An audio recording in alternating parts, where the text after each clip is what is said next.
Have you been told that you can open your chakras in any random order and it'll be all right?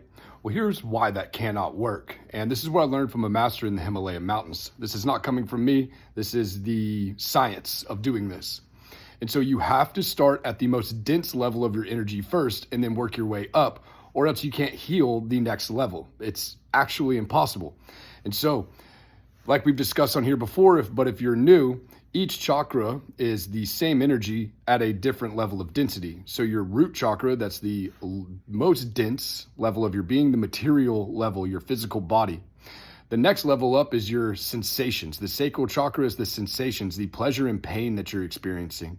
The next level up is your conditioning, your beliefs and your stories that you've downloaded from the world and why you believe what you believe about yourself and the world around you. The next level up in the heart is our individual consciousness, the feeling of being an I. This is our innocence. This is our pure love. The next level up is our throat chakra. That's our interconnection and our oneness. The next level up is our connection with the divine. This is our intuitive knowing, our third eye chakra, where we receive information from the source. And then the crown chakra is the source. It is the one reality. It's the only real substance that everything is made of. So now let's go into why you can't just randomly go about this. If you try to, it won't work. And if you've tried to do this in a random order, you've seen that you actually made a lot of progress and you fall back. You make progress and you fall back.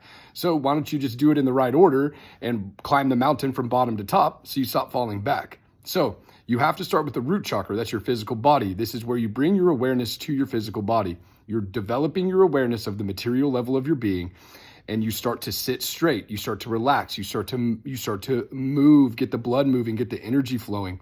You start to eat the correct foods for your instrument, right? You start to love your body and you stop identifying with your body.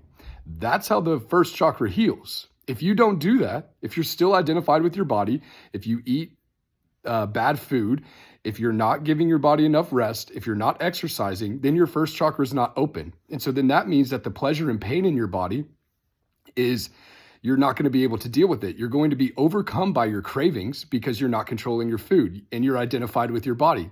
So when you open up your first chakra and you don't identify with your body anymore, then you can go to the second chakra and start dealing with the pleasure and pain, right? So you're no longer overcome by cravings, and then you don't freak out with pain in the body because you're not identified with it.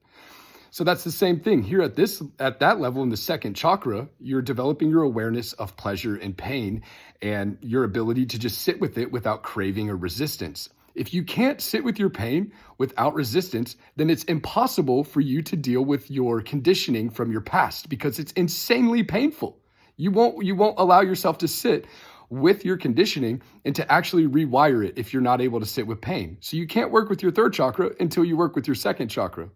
So once you're able to sit with your pain and pleasure without creating resistance or attachment, then you're able to move to the third chakra where you're able to bring your awareness to your mind, to your mental conditioning and your belief systems. And so you start there, you start to be aware there, and you start to realize, oh, I'm not the mind.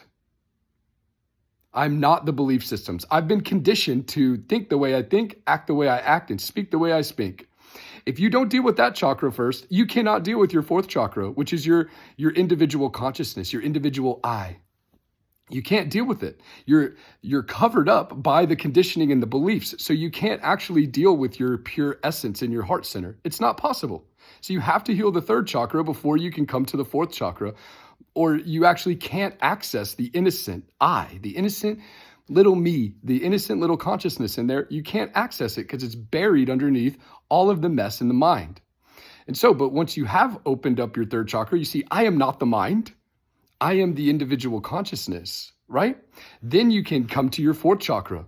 And there's where you start to be aware of, oh, I'm an individual I, I'm an individual me. I'm an individual consciousness. And I see that in every single being, every human, every animal, every insect, every plant has this I, this individual consciousness. And so then you start to see the innocence in all beings and you naturally forgive them and have compassion and love for them. If you don't come to that and realize that first, it's impossible to move up into your throat chakra to start to see oneness. If you try to skip that, it's impossible. It's impossible. You cannot do it. And so once you've dealt with that and you've seen, oh, I'm an individual consciousness. They are individual consciousness. Everyone's innocent. And I forgive and love everybody and myself. Then you can move up to start seeing oneness and interconnection in your throat chakra. If you didn't do the proper work, you won't be able to perceive this. You won't be able to actually you won't be able to work with your throat chakra because you're not going to see the inherent consciousness in each of us.